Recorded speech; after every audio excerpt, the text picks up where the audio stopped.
Barangkali cerita Bapak Menteri Bahlil sebagai seorang politisi, sebagai seorang yang sangat sibuk akan menjadi motivasi dan inspirasi bagi banyak anak-anak muda di Indonesia.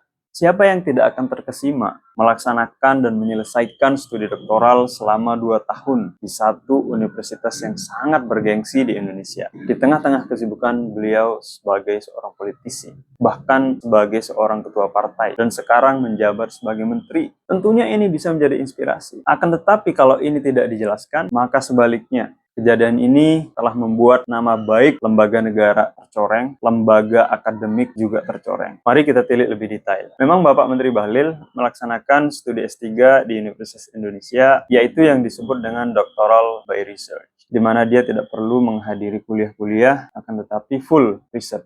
Akan tetapi itu juga bukan berarti bahwa semuanya bisa dilaksanakan dalam sekejap. Proses penelitian, proses disertasi itu memerlukan proses yang panjang.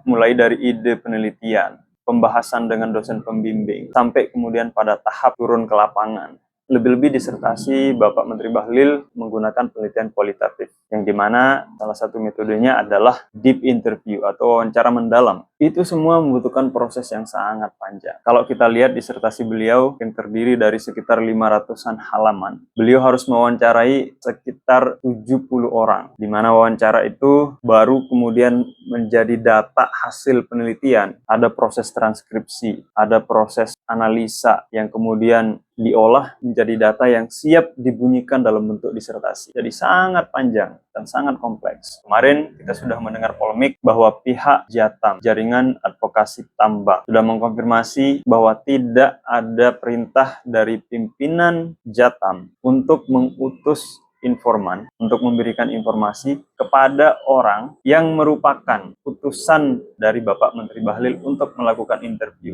dalam konteks penelitian ilmiah. Penelitilah yang harus langsung turun ke lapangan. Singkatnya, sepertinya ada banyak orang di kalangan masyarakat Indonesia yang mengira bahwa Bapak Menteri Bahlil sebetulnya tidak melaksanakan studi S3-nya selayaknya beliau laksanakan. Anyway, satu-satunya yang diinginkan oleh masyarakat Indonesia sekarang adalah Bapak Menteri Bahlil membuktikan bahwa beliau sendiri sudah melaksanakan studi S3-nya dengan sebaik-baiknya dan bahwa disertasi itu adalah murni pekerjaan beliau.